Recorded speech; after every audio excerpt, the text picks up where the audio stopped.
Hi and welcome back to the channel. A while ago I converted this back wall into a French Cleat wall and I'm really chuffed with the way that it's developing. I'll put links to the videos down below on converting it to the French Cleat wall and where I made the holders for the routers and the holder for the circular saw. And in this video I'm going to deal with my sanders.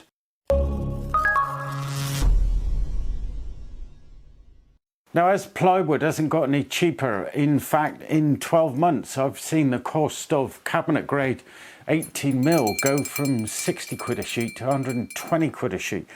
So I'm going to use some leftovers. In a similar vein to the previous videos, my criteria is I want to be able to house these 6 sanders. I want to take out the minimum amount of space on the wall possible without detracting from ease of ability to put them back. I've admitted in previous videos that I'm kind of a lazy worker, and if it's not easy to put it away, I won't. So I've got to make it nice and simple. Now, I thought about making individual holders and dismiss that. It's going to use too much plywood and I can't see a benefit in doing it. And I thought about hanging them, making holders that would replicate the shape underneath and put them that way vertically. But if I house them that way, I'm going to take up more wall space than if I house them this way.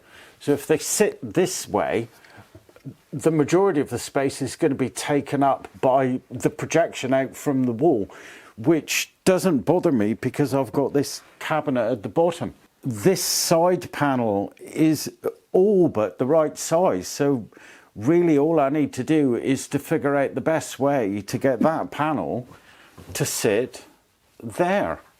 So first job, take the box apart.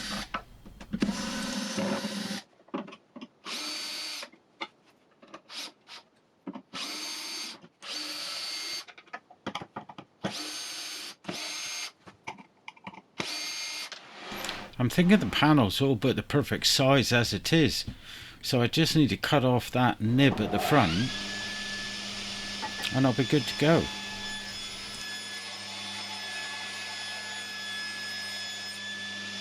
I'll cut the pieces for the back and the side cheeks at the same time.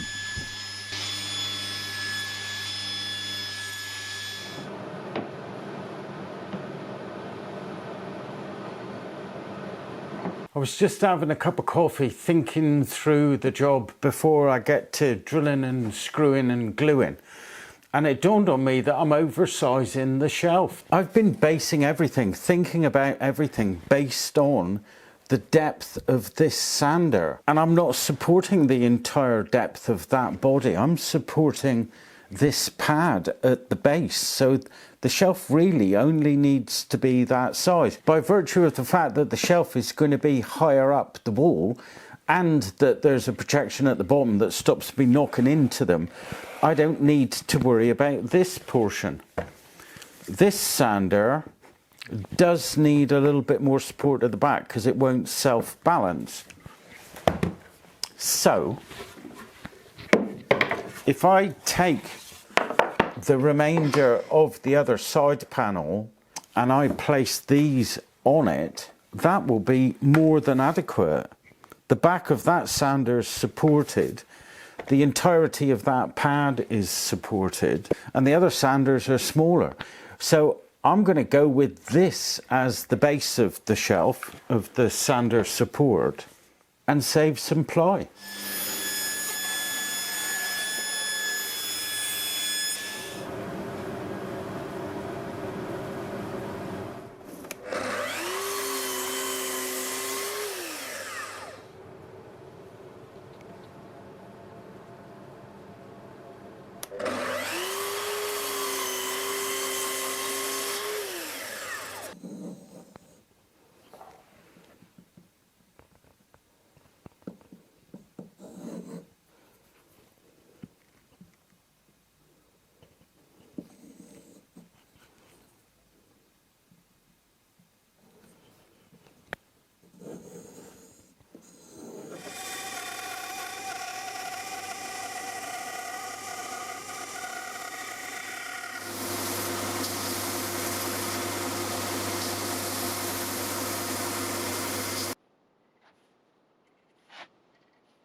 So even though it's only going to be a lowly sander shelf, I still feel the need to do a quick dry assembly to find out whether there are going to be any surprises in store when I get the glue out. And I can already see one, there's a slight bow in the back, so I'm going to lift this up on a couple of chalks. Not quite tall enough, I don't think. Which is why a dry run is so beneficial. Perfect. So I can screw in the back, and with that held in place, I can move the cramps over, screw in the two ends, and then I'll need to work out the best position to put the middle support.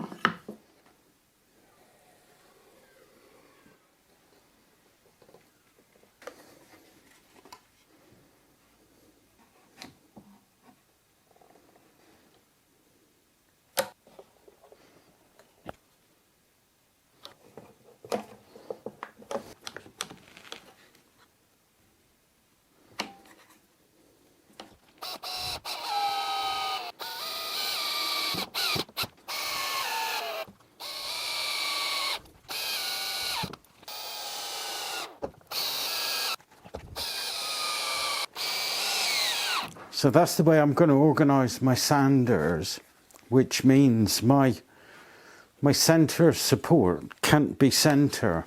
So I've got an internal measurement of 740, which means ideally I'd like to place that centre support at 370, but I can't because that's there. The closest I can get to it is at 320 centre or 450, so I'm going to go 320 centre. 6mm to the side.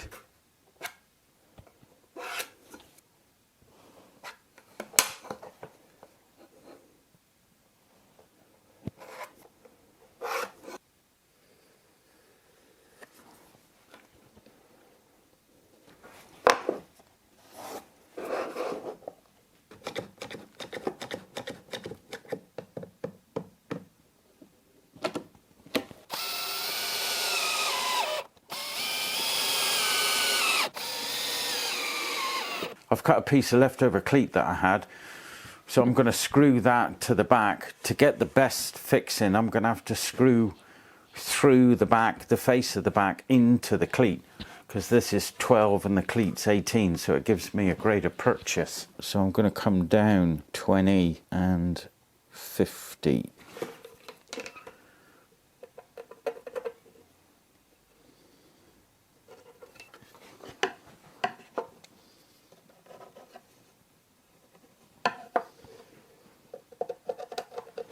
I'll just square them back so they're in exactly the same place, because I'm going to be able to see them, and if they're out of line I won't sleep at night.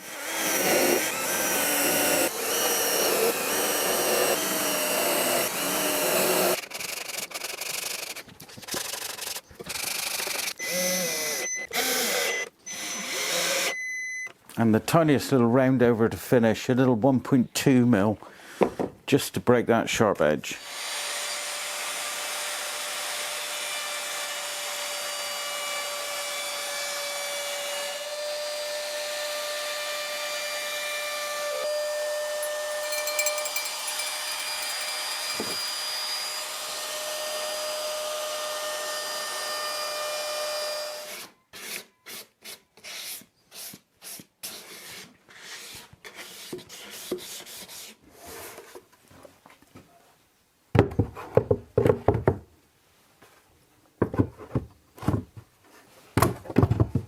I think up there.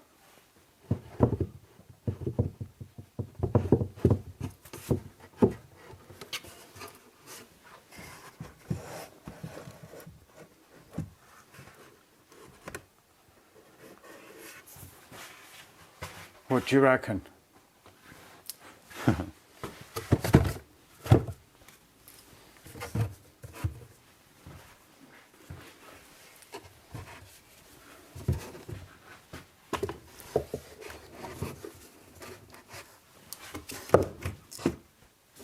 I think that's going to be just the job.